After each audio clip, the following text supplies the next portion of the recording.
This morning mga kapuso atong makauban ang usa ka food and health enthusiast sa dakbayan sa Davao nga si Sir Antonio Tupas. Maayong buntaga Sir Antonio and welcome po dito sa At Home with GMA Regional TV. Hi, good morning ma'am. Good morning sa itong mga kapuso viewers. Sir Antonio, bago pa man nato hisgutan ang about sa mga plant-based food o detox, mangutana usa mi nga nahilig ka aning mga food nga plant-based o paunsa pug ka nagsugod sa imuhang interes niini. So actually, dili ni first venture sa muang company no into the health food industry. So we started way back in 2014 with our first brand, which is Soul Kitchen Co. So eventually, throughout the run of Soul Kitchen, explore me og plant-based food and na-try namo ni in our personal diet and nakita gyud namo ni ang mga benefits sa plant-based food no ug sa iyang mga effects sa ato ang lawas. Can you tell us more about your plant-based meal, sir? So here at Clean Cafe no, we focus mainly on whole plants. Meaning we try not to alter our ingredients too much or add any preservatives to it. So zero additives tayo dito. And this also gives us the maximum benefits ng ating ingredients. Siyempre sir, lawas gyud ang puhunan nato sa pang-adlaw-adlaw no unsa ba ang mga benefits sa mga plant-based food and detox ngano importante kini? So generally, lahi-lahi gyud ang pagdawat sa ato ang lawas no sa kining diet na ni kining plant-based diet. But generally what we can see initially pag makatry ta aning plant-based food is reduced inflammation and bloating. We can also see lower cholesterol levels, reduced risk of type 2 diabetes, and reduced risk then of heart disease. Kining imong mga detox drinks sir, pwede ba ni sa tanan mapabata man o hamtong na ang pangidaron?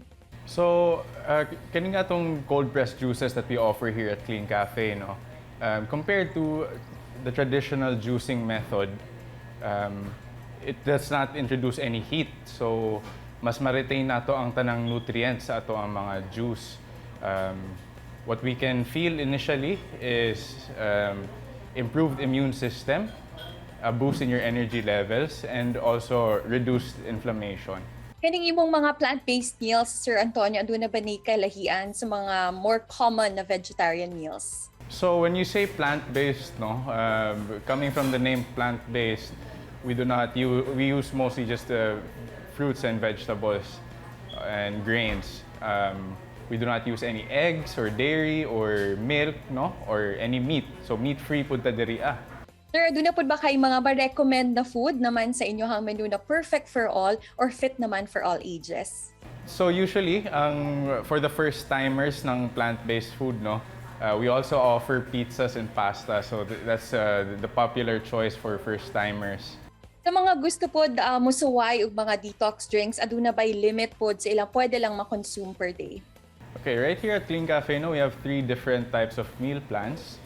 First is for weight management, which is what we have prepared today.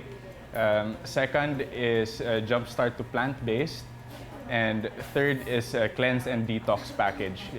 They can enjoy this in 3 days, 7 days, and 21-day packages. Sir, unsa may tambag nimo sa mga tao nga dili gyud hingaon og gulay? Of course, usually kani ang paborito gid na part sa ato ang meal, no, on dessert. So we offer a variety of chocolates and cakes and pastries here at Clean Cafe, and all 100% plant-based, meaning zero eggs, zero dairy. So this is perfect for people who are lactose intolerant as well. And aside from that, we use all natural sweeteners for our desserts. Ug karong 2022 sir, I'm sure daghan na kaayo ang mga interesado nga mosulay aning mga plant-based meals ug mga detox products in order to become healthy. Unsa ba ang imong mensahe naman sa ato ang mga kapuso? Mga kapuso, I encourage everyone to try our plant-based meals even once. I can assure you that you will enjoy it and you will feel the benefits immediately on your bodies. Thank you and happy 2022. Daghang kaayong salamat Sir Antonio for sharing your knowledge with us. Diri sa At Home with GMA Regional TV. Ingat po kayo. Oh, thank you ma'am and thank you pod sa At Home with GMA Regional TV.